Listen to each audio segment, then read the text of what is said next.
வணக்கம். நம்ம இன்னைக்கு சுதந்திர போராட்ட வீரர், கப்பலோட்டிய தமிழன் வ.உ. சிதம்பரம் பிள்ளை அவர்களின் இரத்த சொந்தம், அவரின் வாழ்வில் நடந்த சம்பவங்களை வ.உ.சி. தாத்தா அவர்களின் பேத்தி பிரம்முக்குட்டி தனது நினைவுகளை பகிர்ந்துள்ளார். எங்கு, எப்படி என்று வாருங்கள் பார்ப்போம். தமிழ் சுடர்களை போற்றுவோம். வ.உ. சிதம்பரனார் 150 என்ற புத்தகத்தில் நான் கண்ட விஷயங்களை உங்களுடன் பகிர்ந்து கொள்கிறேன். நேற்று இந்த புத்தகம் என் கண்ணில் பட்டது. புத்தகம் என்னும் கடலில் மூழ்கி முத்தெடுப்பது ஒரு கலைதான். அதனால் கிடைக்கும் இன்பம்தான் எனக்கு போதை. படித்த வரலாற்றை நேயர்களாகிய நம் தமிழ் சொந்தங்களுடன் பகிர்வது இரட்டிப்பு போதைதான். வாருங்கள், வரலாற்றில் மூழ்குவோம். வ.உ. சிதம்பரனார் அவர்களுக்கு சிதம்பரம் என்ற பெயர் ஏன் வைத்தனர் என்ற தகவல் இதுவரை எந்த ஒரு மீடியாவிலும் நான் கேட்டதில்லை. ஆனால் இன்று அந்த விஷயம் நான் படித்து தெரிந்து கொண்டேன். அதை உங்களுடன் பகிர்ந்து கொள்வதில் எனக்கு பெருமைதான். வாருங்கள், வரலாற்றில் மூழ்குவோம். வ.உ. சிதம்பரனார் அவர்களுக்கு சிதம்பரம் என்ற பெயர் ஏன் வைத்தனர் என்ற தகவல் தெரிந்தவுடன் எனக்கு ஒரு ஆச்சரியம் ஏற்பட்டது. தாத்தா வ.உ. சிதம்பரம் பிள்ளையின் அப்பா உலகநாத பிள்ளை தனது மூத்த அண்ணன் சிதம்பரம் 28 வயதில் இறந்துவிட்டார். இதை அவரது குடும்பத்தால், உலகநாத பிள்ளையின் குடும்பத்தால் தாங்க முடியவில்லை. தனது அண்ணனின் நினைவாக உலகநாத பிள்ளை அவர்கள் தனது மகனுக்கு சிதம்பரம் என்ற பெயரை சூட்டியுள்ளார்.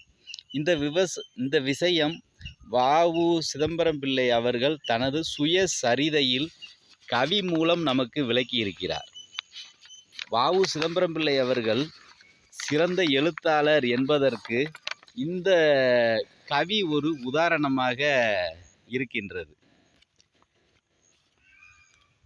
அந்த கவி உங்களுக்கு நான் பகிர்ந்து கொள்கிறேன். சின்னால் முன்னர் திருக்குற்றாலம் மன்னிய என் பிதா மகிழ்வொரு வந்துயான் பிறக்கு முன்னரன் பெரிய தந்தையை இறக்க கொடுத்ததால் இடர்கடலாழ்ந்தவன் பாட்டனும் பாட்டியும் பட்ட துயிரினை ஓட்டிட கருதி உன் மகன் பெரும் புகழ் பதம்பெற மீண்டும் பாரினீர் பிறந்துள்ளன் சிதம்பரம் என்று செப்பிடும் என்ன மேலோன் பெயரால் விளம்பினர் என்னை என்று இந்த கவியில் கூறியிருக்கிறார் தனது சுயசரிதையில். இதன் அர்த்தம் என்னவென்றால், என்னோட அப்பா அம்மா நான் பிறக்கிறதுக்கு முன்னாடி என்னோட பெரிய தந்தையை இழந்திருக்காங்க. மரணம் அடைஞ்சிட்டார் ரொம்ப சிறிய வயசில். இதனால் என்னோட பாட்டனும் பாட்டியும் ரொம்ப துயரத்தில் ஆழ்ந்திருக்காங்க. அளவுக்கு அதிகமான பாசம் அவர் மேலே. அவர் ரொம்ப திறமையான மனிதருங்கிறதால அவரோட இழப்பு இவங்களால் தாங்க முடியலை. அந்த துயரத்தை போக்குறதுக்காக அந்த பாட்டன் பாட்டியோட மகன் உலகநாதன் எனக்கு பிறக்கக்கூடிய பிள்ளைக்கு அண்ணனோட பெயரை வச்சு நான் உங்களோட துயரத்தை போக்குறேன் அப்படின்னு அதில் எழுதி வச்சிருக்காரு நம்ம வ.உ. சிதம்பரம் பிள்ளை அவர்கள். ஆகா, என்ன ஒரு கவி நயம், தமிழ் புலமை! இதை பார்க்கும்போதே நமக்கே ஒரு ஆச்சரியம் ஏற்படுது இல்லையா?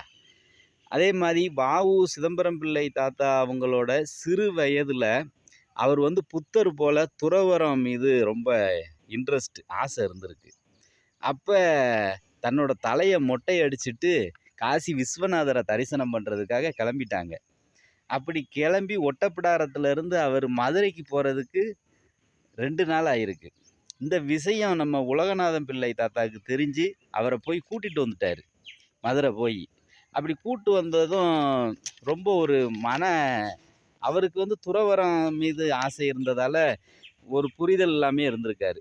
சில காலத்துக்கு அப்புறம் சென்னைக்கு மெட்ராஸுக்கு போயிருக்காரு. அங்க போய் ராமகிருஷ்ண மடத்துக்கு போயி தங்கியிருக்காங்க. வ.உ. சிதம்பரம் பிள்ளை தாத்தா அவர்கள். அப்படி தங்குன இடத்துல ராமகிருஷ்ணானந்தா அப்படிங்கிற அங்க ஒரு துறவிய சந்திச்சு பேசும் வாய்ப்பு இவருக்கு கிடைக்குது. அப்ப அவர்ட்ட பேசும்போது, "உன்னோட ஆன்மீக பசி வந்து உனக்கு மட்டும் தான் இன்பத்த குடுக்கும். அப்ப நீ வந்து அப்படி ஒரு சுயநலமா வாழக்கூடாது. நீ இந்த உலகத்துக்கே இன்பத்த குடுக்கணும். அப்படின்னா நீயி ஒரு சுதேசியவாதியா மாறணும். அதாவது மக்களுக்கு நன்மை செய்ற அரசியல் பக்கம் நீ போகணும்." அப்படின்னு சொன்ன உடனே, அன்றைய காலகட்டத்தில ஃபர்ஸ்ட்டு இவரு முடிவு பண்ணது, நம்ம ஒரு வழக்கறிஞர் ஆகணும். படிக்கணும். மக்களுக்கு உதவணும்னு வழக்கறிஞரா படிச்சு வழக்கறிஞர் ஆயிட்டாரு. அதுக்கடுத்து அன்றைய சூழ்நிலையில நாடு சுதந்திர வேள்வியில எரிஞ்சுகிட்டு இருக்குது. அப்ப வெள்ளையர்கள் வந்து இந்த பொருளாதாரத்த வச்சு தான் நம்மள ரொம்ப துன்புறுத்திக்கிட்டு இருக்காங்க. அவங்களோட நோக்கம் வியாபாரம். இங்க இருக்கிற பொருட்கள அடுத்த நாட்டுக்கு கடத்துறது தான் அவங்களோட வேல. அப்ப என்ன செய்றாங்கன்னா,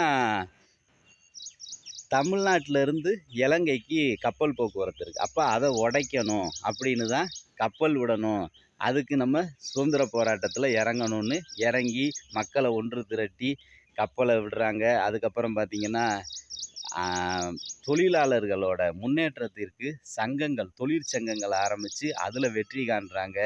ஏழைகளோட வழக்குகள்ல தானா முன்வந்து எடுத்து, அதுல அந்த ஏழைகளுக்கு நீதிய பெற்றுக் குடுக்குறது. இந்த மாரி தன்னோட வாழ்க்கை